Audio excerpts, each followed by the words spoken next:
Hello, Brad here, just to say we're super proud that the Friday 5pm podcast is sponsored by the Malt Miller, the UK's best home brew store. We use the Malt Miller for all of our homebrew experiments, as well as tapping them up for advice and binging on their awesome YouTube channel all the time. That's why whenever we release a homebrew video, we put a recipe kit live on the Malt Miller, so you can brew with the exact same amazing ingredients that we did. The same ingredients used by pro brewers. So alongside the Malt Miller's nitro-flushed hops, cold-stored yeast and milled-to-order malts, you can pick up recipe kits for our 5 Points Best Bitter, Russian River West Coast IPA, and now the fastest beer in the world, a hazy session IPA that goes from grain to glass in less than 48 hours. Sign up to their newsletter at tinyurl.com/Malt Miller to get 5% off your first order. With the Malt Miller's amazing customer service and Johnny's 48-hour recipe, you could order the ingredients on a Monday and be drinking the beer by the weekend. Speaking of which, it's Friday. It's 5pm. So enjoy this week's Friday 5pm podcast.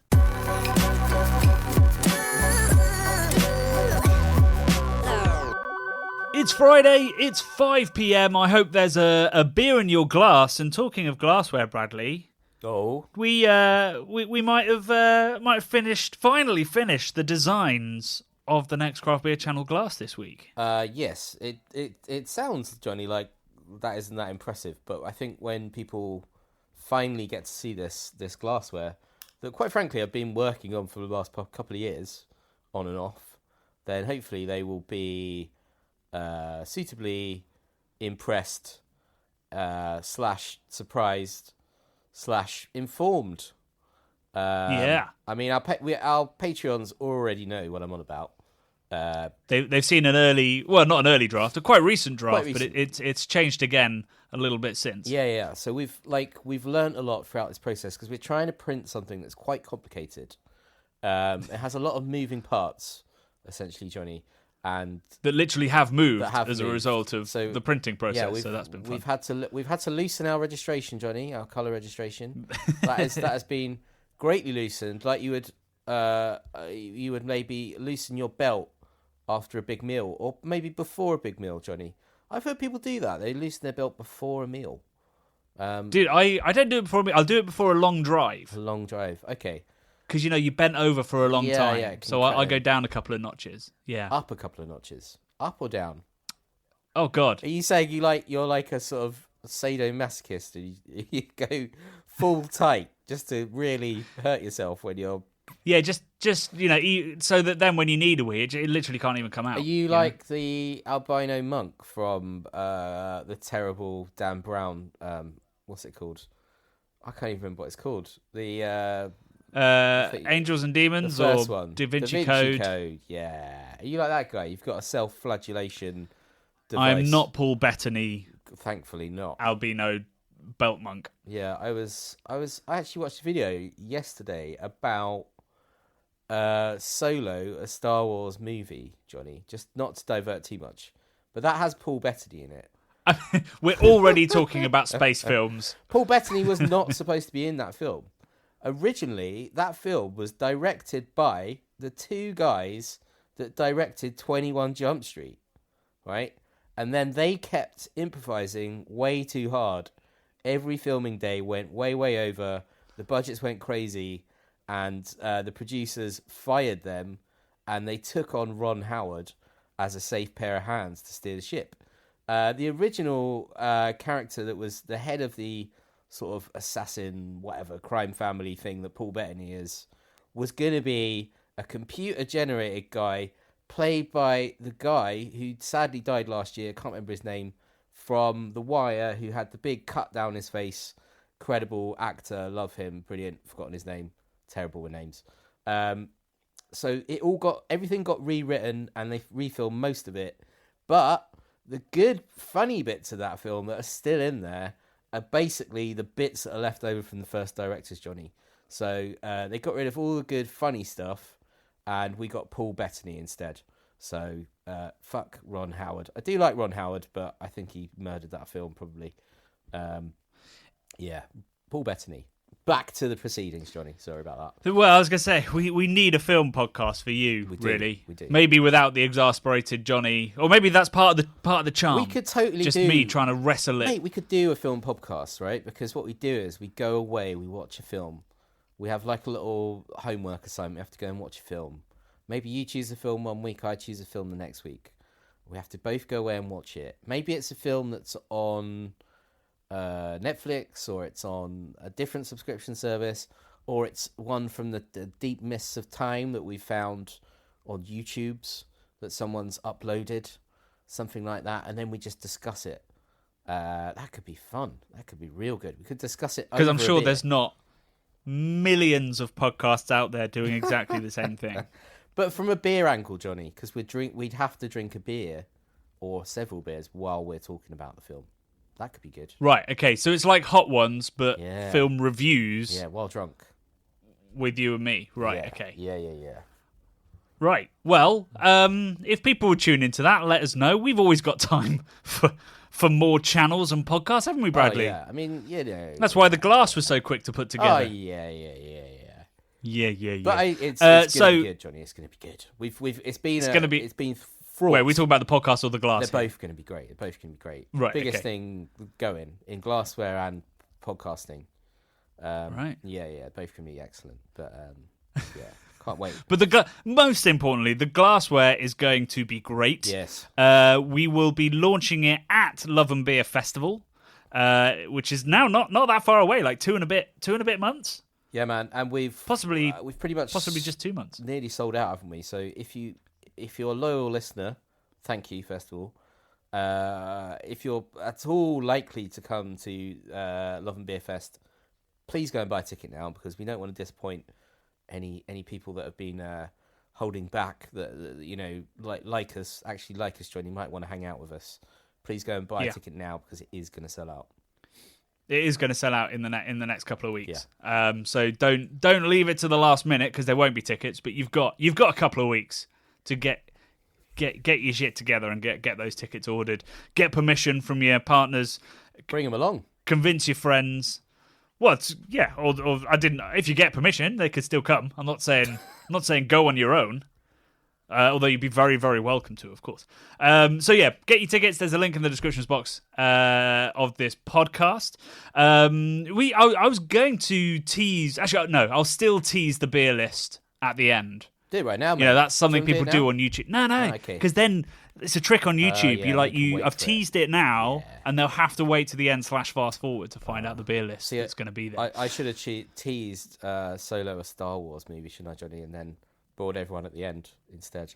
I mean, but boring people at the end of a podcast would be preferable to right at the start. Okay, yeah. Anyway, I've got a segue for you. Go on. So, talking of Love and Beer Festival, I was at the Hot Blocker last night. Yeah. Last on night the South Bank. Surely. Okay, cool. Surely the greatest tap list at a prime tourist spot in the world. I saw you tweeted that. I mean, I'm not sure I agree with that. Where else are you going to get a tap list like that? What are we defining as oh, right, you're saying because of its exact... Yeah, I mean, you can see the Houses of Parliament and you can buy, like, absurd whales in terms of beer. Their house beer is Omnipoyo Prize Pills in a tourist area. I mean, they also have Keller Pills constantly as well. How much they have is those two a bits pint constantly. of Prize Pills? $6.70, I believe. Okay. So it's, yeah. Which will be the same price as all the other pints on the South Bank in London. But anyway, I was at the wonderful Hot Blocker. I had a double-barreled pale ale, Parker, and then I had a Prize Pills, checked on it, because obviously we're going in a couple of weeks. And who should turn up? But initially I met the head brewer, the founder of Burnt Mill. He was sat there having a beer with the founder of Finback. Oh, wow. Brewing over in the States. And then, who should come along but John, the founder of Hackney Brewery. Huh. It's almost like you planned so it, they John. were... Was this totally... No. just random... It did feel planned. Yeah. They were all their friends, so they were going for a night out in London. But I had a nice chat with John. He's very excited about the festival. Great. he's very excited by the beer list and by the additions that we've got, which I will talk about at the end of the podcast. But the reason I was at the Hop Locker is because yesterday I was swanning around the Houses of Parliament, Bradley. I was sat on that famous terrace outside by the water, having a pint of Noble, which is brewed especially for the Houses of Parliament. Wasn't great, but I had a nice time chatting. I was visiting the Strangers Bar, which is the only bar where visitors can go in the Houses of Parliament. So, like, the press go there quite a bit, or MPs bring guests, or I don't know, people that are lobbying them, trying to bribe them, all that kind of stuff. Because it's going to be part of a chapter on politics in my next book, Politics and Beer. So I was learning how the pubs, the Palace of Westminster, of which I think there's 5 pubs and 4 restaurants, how they influence the way that politics works. So it was all about sort of like how the whips come in and count the heads, make sure everybody's there, make sure they're voting the right way, and how that used to be done in all the pubs, but now it's mostly done by WhatsApp, which was slightly disappointing for that chapter of the book. But I'll talk historically about it. What sort of time of the day were you there? About 4 p.m. Interesting. I saw yesterday that 39 Just Stop Oil protesters, peaceful protesters, were arrested without being read Section 12 notices or anything, for just literally just walking on a road. They just arrested 39 people, Johnny, outside the House of Parliament yesterday. When you were in there, there was a lot of protest going on, but it was very what's the word? I think purposefully unorganised. I think because of the horrible new laws that have come in that prevent largely protests, you have to look kind of like you just accidentally turned up with a flag that says "fuck the Tories." There was a great they'd put up a sign, like a triangle road sign, and it said Tory, and then it had a bull doing a dump, and they put that like on a lamppost so it looked like a road sign. I enjoyed that one. I was actually having a beer with a Tory MP, so I felt a bit weird going past all of that and agreeing with pretty much everything that they say, and then having a beer. But I was also there. I was chatting to so the chap that I met. Alan Cairns is also the chair of the All Parliamentary Pub Group. So this is a group of MPs who, I guess, champion the on and off trade within Parliament and campaign for laws that would benefit it. Sometimes they don't get it right, but generally their hearts are in the right place. And so he is a very important figure in our quest to get Carscale UNESCO status. Did you so we also had a good long chat about that. Okay. Oh yeah. I wasn't passing up that opportunity. So hopefully we'll be able to chat with Alan and some people that he's told me to get in contact with about that. As soon as I mentioned the UK hasn't actually ratified that element of the UNESCO treaty, he was a bit like, okay, which was very much our reaction. When we found out that it wasn't going to be, we thought it was going to be hard. It's going to be twice as hard as we thought it was going to be. He didn't realise that they hadn't done their homework. Essentially, they were late on their assignment. They need to hand it in. Yeah, I guess so. Well, yeah, that's the thing. Like, even the people we've talked to, sort of on the public affairs legal side of it, don't seem to really know why we haven't ratified it. Because you'd have thought that the ability to say that the UK is more unique and brilliant would have been very much in the Brexit portfolio of things the Daily Mail would write about. Should be high up, but it hasn't been done for some reason, and it's a lot of work to get it done. But so yeah, we chatted through all of that, and he understood, and he had said that a lot of people within the Parliamentary Pub Group and a lot of the people that he speaks to are very keen on looking at Carscale as something that's under threat, and something that needs protecting, but that they hadn't really got their act together in terms of how that was going to be done. And obviously, CAMRA has its own ideas. We talked about that weird Otter Brewery campaign to basically make flat keg beer cool. Black Sheep had a go and then went into administration. So lots of disparate voices trying to make that work, and I think it's probably the same within the All Parliamentary Pub Group. So we're going to have to be the unifying voice, Bradley. Yeah, We're gonna have to be the people that bring all these people together. The make flat beer, keg make beer great again. Great again, or great for the first time, because it's not great. No. So that was an interesting day. The Strangers Bar is tiny. Is it? Absolutely tiny. There's almost no seats because the way that it works in Parliament is so they mostly go to the bars when they're waiting to vote. So as you may or may not realise, like most MPs, unless it's a really big debate and they want a show of numbers, most MPs don't go to the debates. They just go to the vote afterwards and they watch the debate on telly. That telly is broadcast like into the bars, I think, and they all stand in the bars or in their offices and wait for a bell to ring, and then they have 8 minutes to get to the voting chambers and 10 minutes of counting. And then the votes cast, and they either go back to the pub if there's more votes or go home.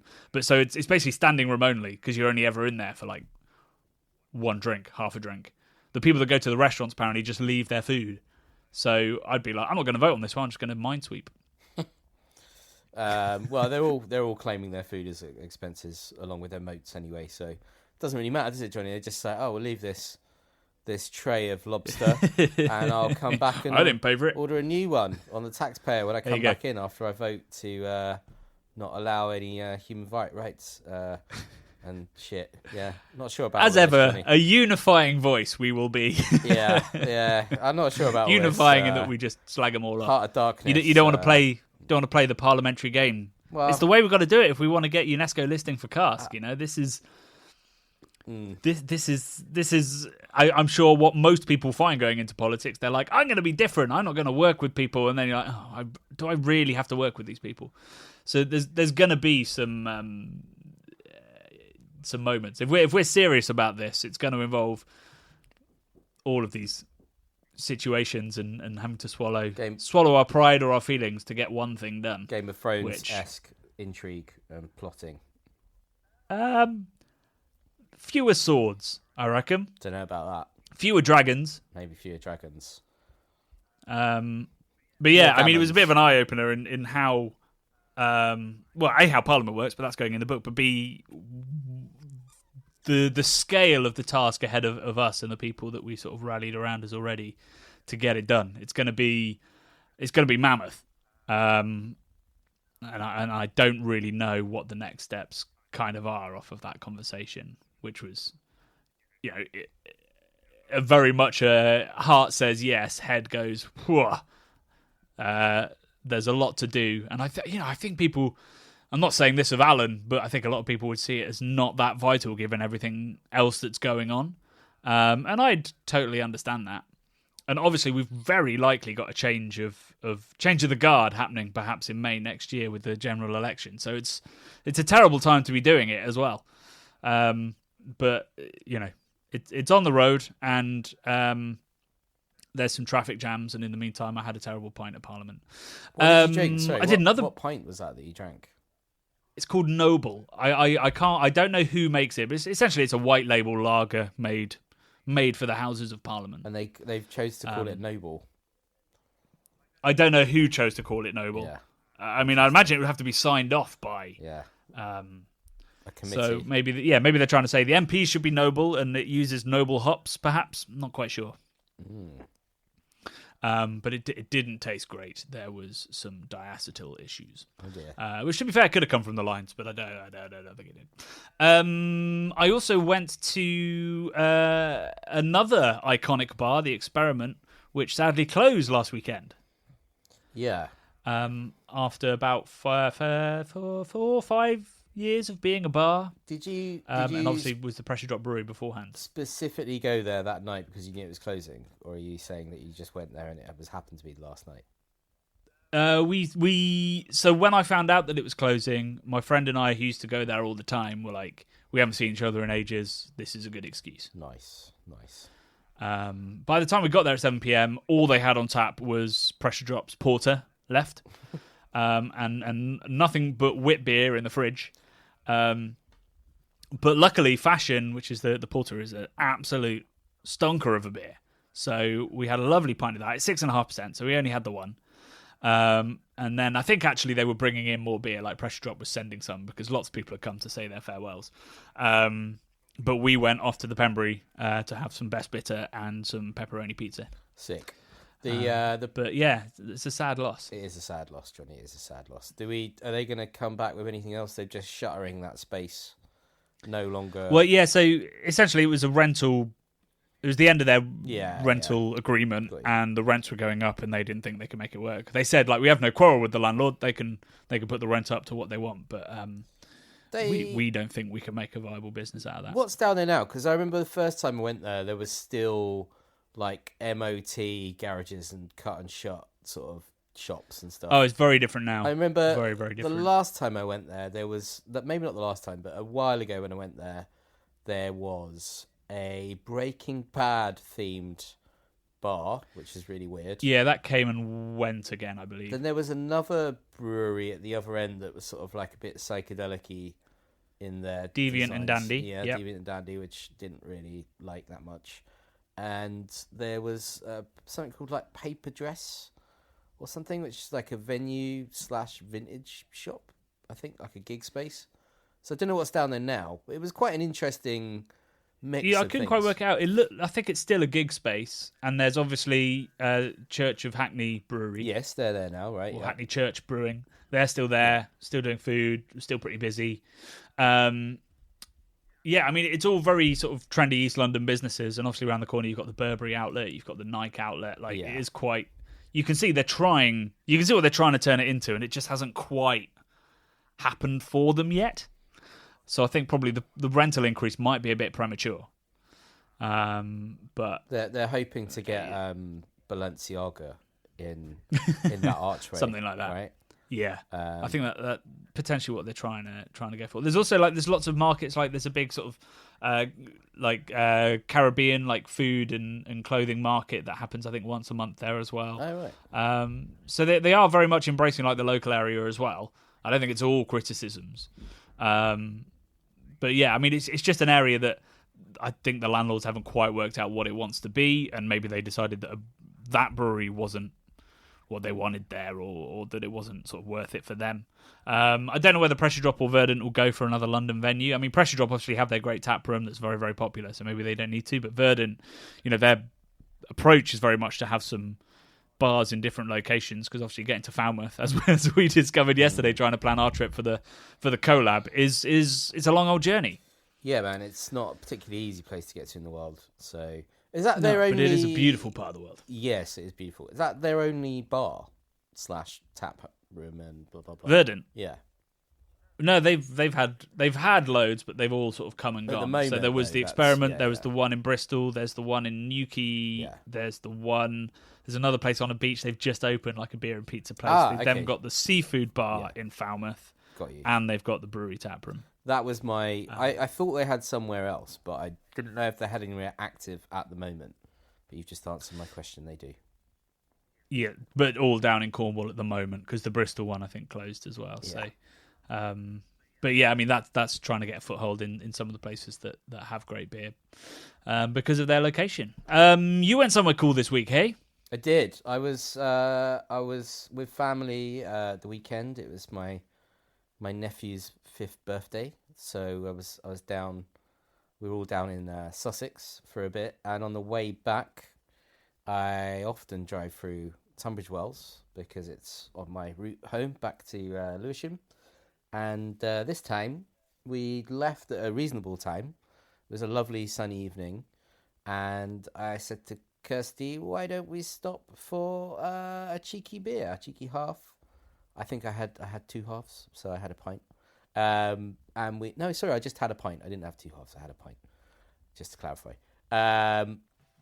These are important details. Yes. A pint of what? Well, I had a pint of Aurora by Burning Sky on cask. Lovely. At the Fuggles Beer Cafe, which I've never been to before.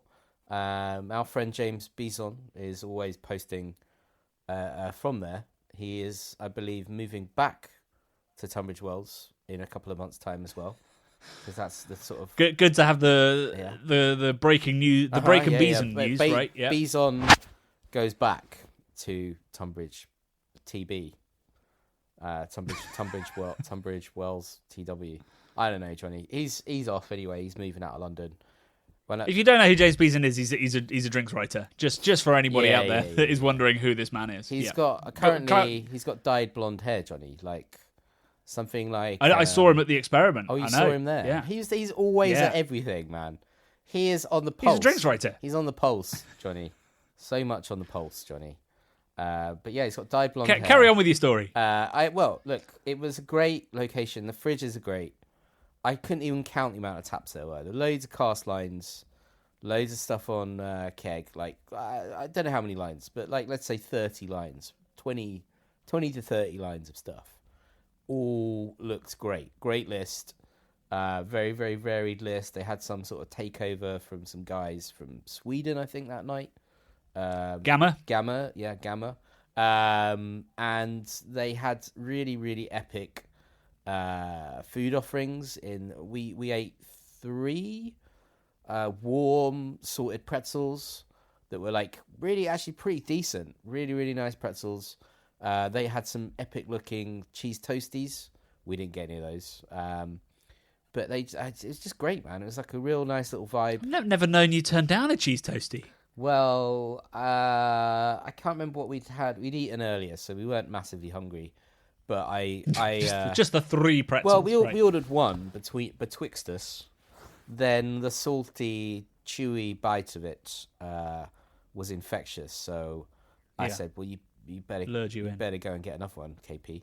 So she went back, got another one, and then we ate that. And I said, "Well, you ate a bit more of that one than I ate, so I definitely need to get a third one now." So a real insight to your relationship there. Yeah, and I think we got refused the third one. Thinking back, or maybe it was the fourth one. I think it was the third one. We had 2 successfully. You have to order it, and then they come over with it. It's like table service. So the guy came back without a plate and was sort of smiling weirdly at me. I was like, okay, this is a bit odd. And then he said, "Hi, I understand you ordered a salted pretzel." I said, "Yes, I did." He said, "Well, I'm not happy to serve it to you." I was like, "What?" I was like, "Okay, why? What's up?" He said, I don't like the look of it. It's a funny looking pretzel." So he took offense to. It was the last pretzel of the day, apparently. Well, it was penis shaped or something. It must have been the runt of the litter of pretzels, Johnny. Right. So he walked me back over the I think it was £3.50 in cash. £2.50, £3.50, I can't remember. But he gave me it in maybe a couple of pound coins. I reckon there was a couple of 10p's in there, a 20p. It's probably £3.50. Yeah, loose change. And no pretzel. And he wouldn't give me... what would have been a nice touch, Johnny? It's my only complaint of Brussels Beer Cafe. You know, should have brought that weird looking pretzel over, boy. Not boy, sorry, that sounded... I didn't mean boy in a sort of derogatory way.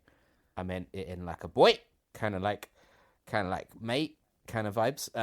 Bring that over, and then if you feel like it's an embarrassment, I will gladly take back my £3.50, but I want to eat the ugly pretzel. Right, you wanted the decision. I wanted the decision, Johnny. He took the decision out of my hands.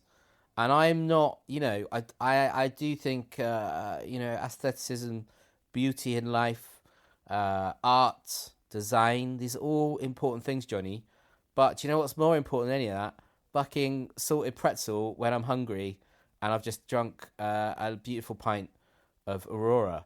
I wanted another pretzel, Johnny, and he denied us the pretzel. I don't know whether there was some internal pretzel politics. I'll email Alex, the owner, and just say, we go back a long way, big love of what you do, but your pretzel decision making is questionable.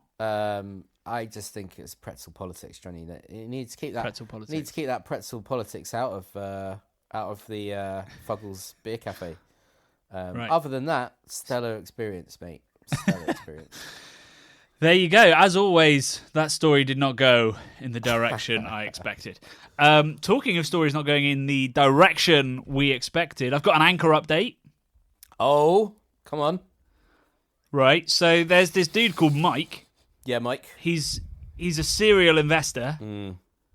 I think he lives in San Francisco. He reckons That between him and some other very wealthy friends, he's got the money to make a serious offer to buy Anchor. Shit. In its He's as a also going concern. he's also yeah. Oh man. He's also offering. You can go to the website. You can send some details in a comment. He's also, there's talk of letting people own parts of it for pretty small amounts, like $1,000 like a sort of co-op, buy-in. kind of like actually making it a beer for the people. Like we were talking about, Johnny. These beers belong to the people, man. Maybe he listened to our massively long waffling podcast and it changed his mind. I don't think that's the case. So I emailed him. I said, hey, anything we can do to, support this, spread the word, hell, make a film about you saving Anchor, whatever it is, let us know. No reply. No reply yet. So I don't think the idea came from our podcast. I think he sounds like a very busy person. I imagine he is probably sorting out his supply of pretzels that are going to be, he's going to be instigating a pretzel regime when he takes power. As all serious bars do. Yeah. So that's serious business. That I would probably, if I had to be in San Francisco and I had to choose someone to make pretzel for me, Johnny, I'd go to Tartan Bakery. They'd be making some beautiful pretzels for my... Why have you brought this back to pretzels, Bradley? Because it was great news, Johnny, but, the pretzel thing was more pressing, wasn't it? No, honestly, I thought, in all seriousness... From your emotional response last week, I thought Anchor would be all you'd thought about. But instead, this pretzel thing's derailed you. No. Let alone this podcast. I'm being glib, Johnny. Obviously, look, I'm a man I've lived to 40 years old. I've done a lot of things in my life. I've been disappointed at many points in my life where I've invested a lot of,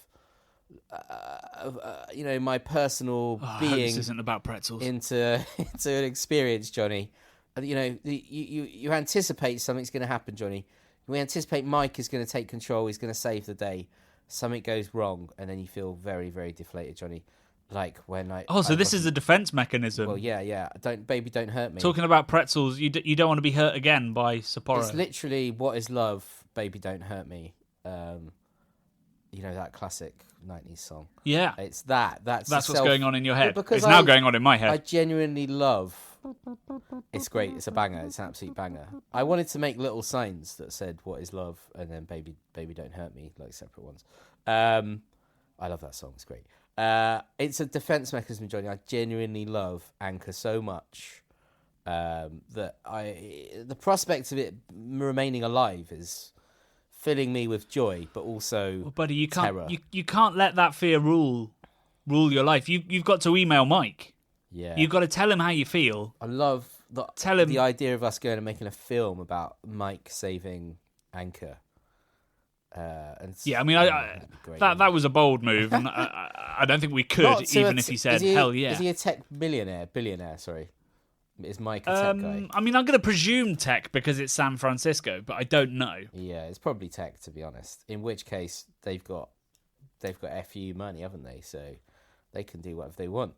They could make their own documentary if they wanted to. They could probably hire... They certainly could. Yeah, but it would have less pretzel chat. They have less pretzel chat, Johnny. They could probably hire Martin Scorsese or some other cat to make a pretzel-themed Anchor Saving the Day documentary. But does he have 150,000 beer-loving subscribers? No. I mean, he could get them in a heartbeat, couldn't he? He could. If you put out a tweet for an hour, he could probably get...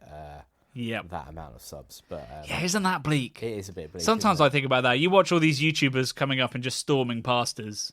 Yeah, should we be putting we chose a niche. All of our attention, Johnny, into making friends with Mr. Beast, so he'll give us a shout out? What do you think? Should we just do that? Why don't you work on that? I've never watched a single one of his videos. I've never watched. Have you not? No. Got no interest in such whimsical nonsense, Johnny. But how do you know if you've never watched one? I'm not a popularist, Johnny. I'm more of a niche character. I'm not into these sort of frivolous exploits where isn't he like an Oprah Winfrey character where he's just like, you win a Porsche. It's all like giving shit away and all that bollocks.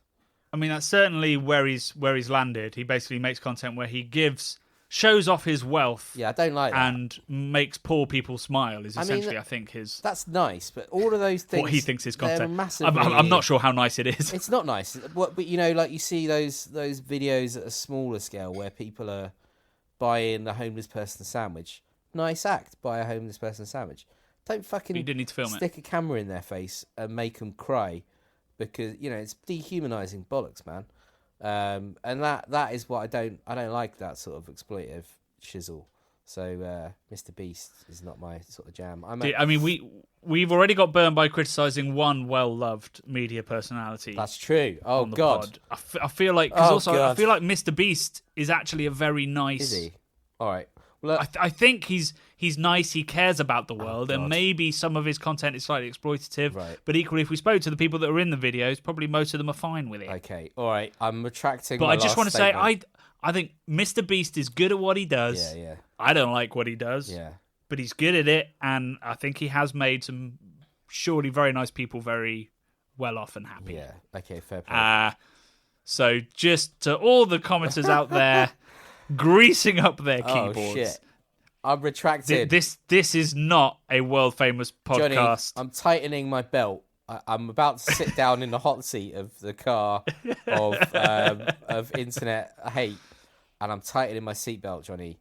I'm tightening my actual belt, a couple of notches, because in punishment to myself, in a Paul Bettany monk from the Dan Brown Da Vinci Code kind of way, self-flagellating monk, because I'm apologising profusely at this point. Don't come at me. So you're essentially hurting yourself so that everyone else out there knows that you've already punished yourself for daring to speak ill of Mr. Beast. What is Mr. Beast, baby? Don't hurt me, because I know not what I say. I've never watched Mr. Beast. There we go. Retraction complete. Fully retracted. Yeah. There you go. Yeah. Good. 35 minutes, Johnny. We haven't even talked about the video. Yeah, that's what I was about to say. New record. And I haven't even teased the beer list yet. So this week's video was the second in our series of 3, looking back at what we've achieved and what we've done wrong over the last 10 years of Craft Beer Channel production. This was our bucket list. So this is our 10 favourite experiences that we've had, which I think some of them surprised us. Certainly the Florida one, certainly the homebrew one, if you'd asked me like 4 years ago whether I'd put homebrewing on the bucket list. But the rest of them were pretty, I thought pretty uncontroversial, but the comments seemed to disagree. They sure did. Talking Florida, we had James Fry, 81. I don't know how long it's been since you went to Florida, but right now Tampa Bay has the best breweries of the southwest of the USA. Believe me, I've been in most of them. I recommend that you come again. Probably you won't recommend skipping Tampa this time round. Just to be clear, I didn't mean... No. What I meant was Tampa's cool as well. Yes. We just can't vouch for anything outside of Tampa or St. Pete and Clearwater. No. That little... No. That weird phallus that comes off of the side of Tampa. So we were very luckily invited over by the St. Pete and Clearwater Tourist Board, essentially, weren't we? So... We were like heavily focused on that little area, but technically we weren't supposed to cover Tampa, and we didn't. No, but we did. Might have go to Tampa and explore it a bit. We might have gone there on the way. We went to Angry Chair and to Cigar City. Yeah. They had was it in the airport? They had Cigar City as well, right? Yeah, had a Cigar City bar as well, and we had a Cubana sandwich that was not even close to being as good as the one just by Green Bench. No. Obviously, it was an airport sandwich. Yes. So I think basically we need to go. By the sounds of it, we need to go back to Florida, Johnny. Back to the. Well, see, I tried this is. I should have mentioned this in the video. This is how much we liked St. Pete in particular. Preferred St. Pete to Clearwater. I was going to have my honeymoon there. You were, and then COVID. That got derailed by COVID. Yeah, but you were. I don't know how. You hadn't booked any flights or anything, right? At this point, but you were. No. We hadn't got quite that far at that point. Thankfully, it was that experience of going to Honeymoon Island, wasn't it, Johnny? That really tipped it. Me and you. Well, I mean, I did literally text my wife while we were there, going like, "I'm on Honeymoon Island with the wrong person." Oh, that's fair. That's fair, Johnny. That's fair. I mean, I like to think that Actually, I'm not going to go down this road. Yes, I'd rather have been on Honeymoon Island with the woman I was marrying 6 months later. Yeah, fair dues. Yeah, but like I wanted to stay at that amazing hotel with the old radio broadcast and do all the beaches and the breweries because my wife loves beer as well. And then it wasn't to be. But that's how much I liked the arts, the food, the beer, and the beaches. I thought it was, it's still Florida. It's still very tacky at points, but to some extent, that's kind of fun when it's surrounded by genuine culture as well. Agreed. Very much agreed. Like, did we eat in that restaurant that had like a waterfall going through it, or did we just see it? And I can't remember now. I think the best. It was on the boardwalk. No, we didn't eat there. I don't think we went to that one that was out on like a pontoon. Watching all the boats go by. That was great. That little spot was like something out of a film. I had a pint of prawns while the sun went down. That was super nice, man. That was so romantic, so great. Yeah. But no. In all seriousness, it was fantastic, and we should reach out to the tourist board again. Say we want to come out and do it all again, guys. And we hear you. Yeah, I'm sure you'll extract value from us making the same documentaries at the same. Well, Johnny, it won't be the same though because it's progressed, and we can maybe head out of course, a little bit further. Yeah. We could do Florida Man, the Florida Beer Man, as a documentary format, right? I mean, I think Florida Man is generally Florida Beer Man. It's rare that he doesn't have a high alcohol blood content. Well, maybe Meth Man, or maybe meth. I don't know. What's the other? Well, anyway, we won't get into the drugs, but there's all sorts of stuff going on. You heard it here first, folks. There's other drugs. There's other drugs out there. Have you? And I've got loads. Any other comments? Loads, mate. Yeah, go on, hit me. Loads. Where's it gone? Oh, this is Parker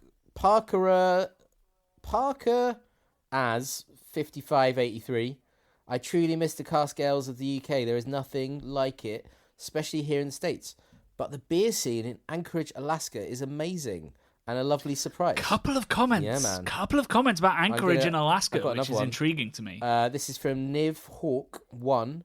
Did Santa Rosa last year and confirmed Rush River is as good as ever. However, if you fancy another slightly wilder road trip, Anchorage Brewing is absolutely stunning.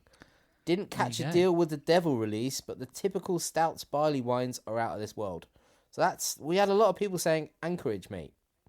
And then we had a few people getting confused that thought Anchorage Brewing was shutting down as of last week. Yeah. Which was quite an entertaining thread. But it sounds like we need to go to Alaska, buddy. Yeah, maybe. I mean, I'm currently planning a trip to Svalbard. Yes. Maybe we could possibly switch it out. But I think Alaska's quite a bit better populated than than the 2,000 people I think that live on Svalbard. I've been to so it wouldn't be quite I've been as to wild. Alaska as a teenager with my Have you? Yeah, man, with my parents. We went on a cruise around Alaska on like one of these big cruise ships, which was amazing. I can remember going. I think I went to Anchorage, and I remember going into a bar. I think I was definitely under 18, but I had a full beard, and I don't think Surely under 21. I was definitely under 21. Yeah, definitely under 21. Yeah, because that'd be the alcohol law rather than 18. No, I know that, but I'm just showing off that I was even. Oh, okay. How old you looked as a teen? I think right. so. And I remember going into a bar with my folks, and I needed to go to the loo, Johnny. And number two, not to get too horrible about this, but anyway, I hope that's relevant. It is relevant, Johnny, because it was very cold there, and sometimes that makes you maybe need to go to the loo. So I went into the bar, went into the loo. That's it. I think so. Well, maybe I've got a bit of a sort of what do you call it? I'm a delicate creature. I'm susceptible to temperature fluctuations. Anyway, walked into the toilet, Johnny, and the doors to the cubicles, no word of a lie, about 2.5 feet high. So there's urinals, open urinals, and then the thrones, shall we call them, were sat, and you could make direct eye contact with someone sitting on the pot. I can't think of anything worse. Dude, I had to walk straight out of For there. either party involved. It was horrendous. Yeah. I've never seen anything like it. They were like these sort of like little cowboy swing doors, and I thought, surely, mate, we're in Alaska. There's a lot of wood round here. They can definitely get some full size doors. I don't know if it was Maybe this is the wild that the commenter was referring to. It's mental, dude. The toilet culture. The toilet culture is crazy. Like, Right. you know, they're the opposite of the Japanese toilet culture, which is all about privacy, zenness, avoiding embarrassment with noises and Jets up your bum. jets and all that. This one, mate, was like sat on the throne, proud. No, I don't need a door, Johnny. I'll make eye contact with you. Like even dogs, mate. When they're having a poopy, they don't look at you. They want to look at you. They know it's a shameful act. So this is a very odd choice, Johnny. It's not. I wouldn't say it's haunted me, but I was not jazzed about a situation. So I didn't do it. I aborted. So Alaska struck off the list. Apart from that, Johnny, that was also the only place I went in Alaska. I love that that's your takeaway from Alaska. Yeah. Well, I just had to comment. I've never seen anything like it, man. It's not like I've not been to a lot of places like Thailand and stuff like that. I know that they've got different kinds of toilet setups, but you thought you were in Alaska, it would be like at home. I thought it's America. It'd be very much American toilet, maybe double wide cubicles, just to accommodate more sort of man spreading and machismo. You know, pretty macho guys up there. I guess that's how macho they are. They're just out and proud about. Yeah, it's gone too far. Yeah, man. Yeah, I would say. I'd just like to apologise to everyone at home for the direction that all of this podcast has gone, but I feel like I do that every week. So Alaska, great if you're a confident human. Any other comments? Yeah. Really, I mean, the only comment I found was from basically I predicted that this would happen, that we would get some heat from the Germans for recommending Oktoberfest, and it did indeed happen. Martin Nollhaf says, as a German, do not visit Oktoberfest. It's just a big shit show with cheap beer that's overpriced. Cheap beer that's overpriced. I do get what he means. What he means is Paulaner shouldn't be expensive, but it is at Oktoberfest. Yes. The thing is, Germans, the reason that doesn't hit home with us is because even at Oktoberfest, your beer is about half the price of what it is in the UK. Yes. So that argument won't ever wash with anybody from a country that actually taxes its beer. And it's not a shit show. It's pure chaos. It's a lot of fun. It just depends on whether you like, organized chaos and beer and camp music and eating lots and lots of rotisserie chicken. If you don't, then it's not for you. But let's not tell people not to go to one of the most iconic festivals in the world. No, it's amazing. But also, in the same breath, John Rosnowski agreed with me when I said just go to Munich any time of the year. He said I do agree. If you don't want the crowds or the cost of Oktoberfest, visit Munich beer houses anytime. On one visit, a colleague quipped that we missed Oktoberfest, and the waiter at Paulaner said, "We don't run out of beer in Germany," which is very true. I had some other bucket list trips, Johnny, which sounded quite good. Stephen Natohi said bucket list trip: fly into Munich for Oktoberfest, stop off at Zeugelbier on the way to Czechia, and then I am John MC replied, I did the reverse in May, flew into Prague, spent a couple of days there, then took the train to Munich for Frühlingsfest, which he did completely by accident. Is that the one that you went to?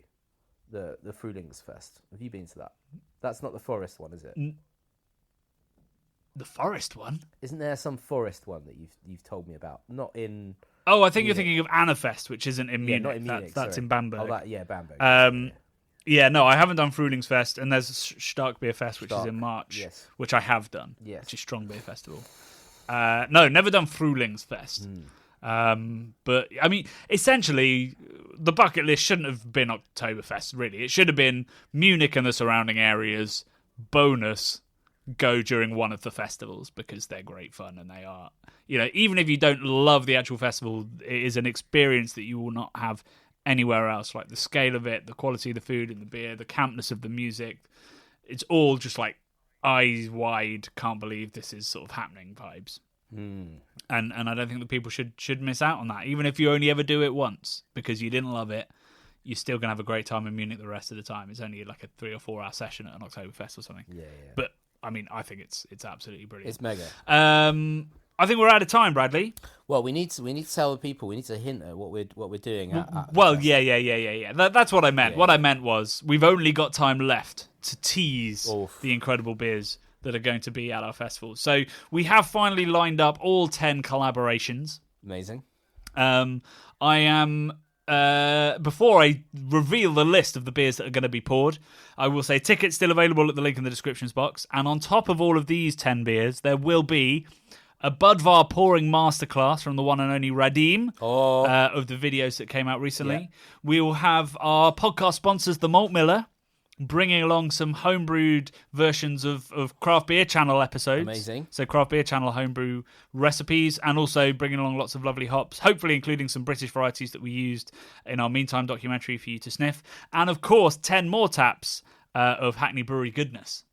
Not entirely sure what their tap list is. They'll announce closer to the time. But, you know, there'll be everything that they make, which is great, which is like really crisp, but still very aromatic and fruity, sort of juicy pale ales, lots of lovely fruited sours, and all that kind of stuff. So we'll have that. But then, should I just read it out? Is that the best way to do this? I think so. You got to just read it out there. The list is pretty all epic. right, let's go for this. So we have Beak Brewery with a Simcoe Centennial West Coast Pale. Damn. Verdant Brewing with a Citra Mosaic Brew 1 New England IPA.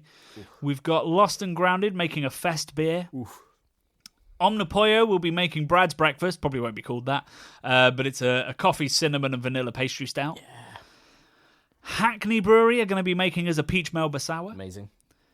Elusive, we're going to be making a Mystic, so that's a British hop variety golden ale, which TBC will hopefully be on cast. Oh. We're teaming up with Meantime once again to brew Now IPA again, so the same version as last year. We're teaming up with North Brew to make a Gooseberry Gosa. Amazing. That will be in sort of the triple fruited kind of guys, so big thick, boy. smoothie style. Lovely. Whereas the Hackney one will be a bit crisper and lighter. Siren, we've teamed up with them to make a Nelson and Citra West Coast IPA. Hell yeah. And then finally, Baron, my local brewery, and like the plaudits Jack at Baron is getting now is unreal. It's very exciting. We're going to be making a Simcoe Strata New England Pale with him. Ooh-wee. So we've got West Coast, we've got New England, we've got German styles, we've got big silly pastry stouts, we've got quick sours, we've got smoothie sours, we've got English IPA, we've got classic British styles, we'll have Czech Pilsner. It's going to be everything you could want from a beer festival, plus us. We're going to have an indie disco, DJ Ronnie Joyce. Indie disco. Yes, Ronnie Joyce will be our DJ. Yeah. So, yeah, proper guitar-based nostalgia. Mm-hmm. And hopefully some dancing towards the end. And lots of other things that will be announced, such as, of course, the bottle shares that we'll be doing. I'm working on that list now, getting some exciting magnums of Lambic and all kinds of stuff together. So we'll announce that in a couple of weeks as well. So yeah, that's the list. Tickets are in the descriptions box. If you're a Patreon, you get access an hour early to come say hi to me and Brad and drink the beers without some of the queuing. I mean, hopefully there won't be any queues. We're going to have 2 bars serving it, so you should be okay. And of course, we have delicious food from Sam's Pizza and Oh My Dog, who make amazing hot dogs. They're the people that serve at the Hop Locker, so I had one of those yesterday. So yeah, it's going to be absolutely amazing fun. And if you can't make the festival, we will be doing a live show, date to be confirmed, either the week before or the week after, live on the channel to celebrate 10 years of Craft Beer Channel nonsense. Right, that is all we've got time for this week. We will see you on Wednesday for the finale of our Nostalgia Fest, and that episode will be our favourite 10 beers over the year. So not the best beers in the world, just our personal favourites and some of the memories around that. And of course, we'll be back for Friday 5 p.m. to discuss your comments that disagree with us. All right, love and beer.